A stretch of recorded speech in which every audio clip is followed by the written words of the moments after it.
پیارے ناظرین، دنیا میں بہت ساری قومیں آئیں اور مٹ گئیں، لیکن ایک قوم ایسی ہے جو ابھی بھی زندہ ہے، اور ایک ایسی مخلوق جو زمین کے اندر قید ہے، جسے دنیا یاجوج اور ماجوج کے نام سے جانتی ہے۔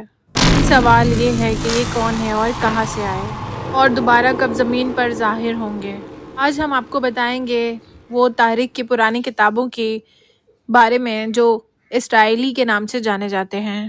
مطابق یاجوج اور ماجوج ایک انسان نہیں بلکہ خوفناک نسل تھی، وہ نسل جو نوح علیہ السلام کے بیٹے یافس کی اولاد میں سے تھی، جنہیں انسانوں کی سب سے خطرناک شاہ کہا جاتا تھا۔ اسرائیلی روایات کے مطابق جب نوح علیہ السلام کا طوفان ختم ہوا، ان کے 3 بیٹے بچ گئے، سام اور حام اور یافس۔ کہا جاتا ہے کہ یافس کی نسل شمالی علاقوں کی طرف پھیل گئی، وہاں سردی، پہاڑ اور برفانی ہوائیں تھیں۔ اسی نسل سے 2 قبیلے پیدا ہوئے، یاجوج اور ماجوج۔ یہ دونوں قبائل اپنی طاقت، وحشت اور جنگی فطرت کے لیے مشہور تھے۔ اسرائیلی روایات میں لکھا ہے کہ یہ مخلوق انسانی شکل میں ضرور تھی، لیکن ان کے جسم طاقتور، چہرے عجیب اور آوازیں درندوں جیسی تھیں۔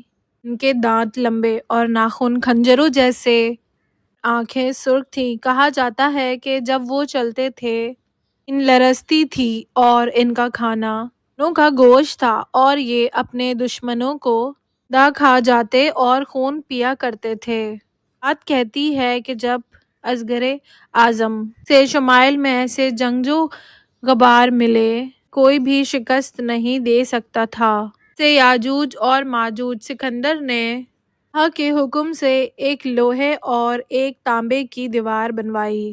وہ پہاڑوں کے درمیان تھی، اور انہی دیواروں کے پیچھے یاجوج اور ماجوج کو قید کر دیا گیا۔ دیوار آج بھی کہیں زمین کے اندر موجود ہے، کوئی بھی نہیں جانتا کہ کہاں۔ بس اسرائیلی مورخین کا کہنا ہے یاجوج اور ماجوج کافکاز کے پہاڑوں میں بند ہیں۔ کا خیال ہے کہ وہ روس اور منگولیا کے درمیان زمین کے نیچے ہے، کہ کچھ کہتے ہیں کہ وہ پاتال یعنی زمین تہہ کے اندر ہے، جہاں سورج کی روشنی نہیں پہنچتی، مگر ان کے پاس اپنی ہی ایک دنیا، اپنی زبان اور ایک اپنی سلطنت ہے۔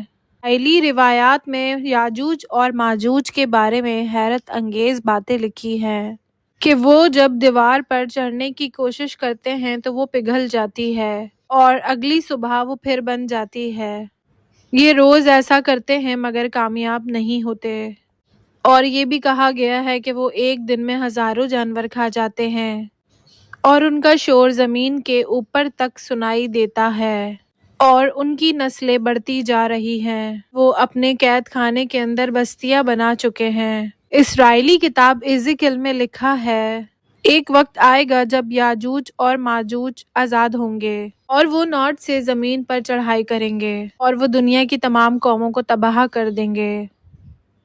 ان کی فوجوں کی تعداد سمندر کے پانیوں کی برابر ہوگی، اور وہ ہر سبز چیز، ہر درخت اور ہر انسان کو آ جائیں گے، اور زمین ان کے خون سے بھر جائے گی۔ ارے ناظرین، یہ تھی اسرائیلی روایات، کہانیاں جو بائبل اور تلمود اور قدیم یہودی متون میں ملتی ہے۔ لیکن اب چلتے ہیں اسلامی روایات کی طرف۔ یاجوج اور ماجوج کا ذکر حقیقت کے قریب ترین انداز میں کیا گیا ہے قرآن مجید۔ کہف میں ذوالقرنین کا واقعہ بیان کیا گیا ہے۔ جب انہوں نے مشرق اور مغرب کا سفر کیا، انہیں ایک قوم ملی جو یاجوج اور ماجوج سے خوف زدہ تھی۔ انہوں نے ذوالقرنین سے فریاد کی کہ ایک دیوار بنائے کہ وہ ہمیں ایک ظالموں سے بچا سکے۔ یوں اللہ کے حکم سے وہ عظیم دیوار تیار ہوئی۔ یہی وہ دیوار تھی جس کے پیچھے یاجوج اور ماجوج آج تک قید ہیں۔ نبی پاک صلی اللہ علیہ وسلم نے فرمایا، یاجوج ماجوج روز دیوار کو کھودتے ہیں، یہاں تک کہ جب وہ تقریباً اسے توڑ دیتے ہیں، ان کا سردار کہتا ہے کہ بس کل کی حصہ توڑ دیں گے۔ جب وہ اگلے دن واپس آتے ہیں تو دیوار واپس ویسے ہی ہو جاتی ہے، تک کہ اللہ نہ چاہے ایک دن اللہ تعالیٰ انہیں اجازت دے گا اور وہ زمین پر نکل آئیں گے۔ جو زمین پر نکلیں گے تو زمین کے دریا کا پانی پی جائیں گے، کہ پیچھے آئیں گے، کہیں گے یہاں کبھی پانی ہوا کرتا تھا، اور ان کی تباہی سے دنیا چیخ اٹھے گی۔ اللہ پاک ان پر ایک خاص قسم کے کیڑے دے گا جو ان کی گردنوں میں گھس جائیں گے اور وہ ایک دن سب مر جائیں گے۔ یاجوج اور ماجوج کی کہانی ہمیں یاد دلاتی ہے کہ دنیا کی سب سے بڑی طاقت بھی اللہ کے حکم سے آگے کچھ نہیں، جنہیں کوئی قید نہیں کر سکا، اللہ کے ایک حکم سے ختم ہو جائیں گے، اور یہی ہے آخری انتظار۔ میرے ناظرین، اگر آپ کو یہ ویڈیو اچھی لگی تو اپنے پیاروں کے ساتھ ضرور شیئر کیجیے۔ میں ملتی ہوں آپ سے اگلی ویڈیو میں، تب تک کے لیے مجھے دیجیے اجازت۔ اللہ حافظ دوستو۔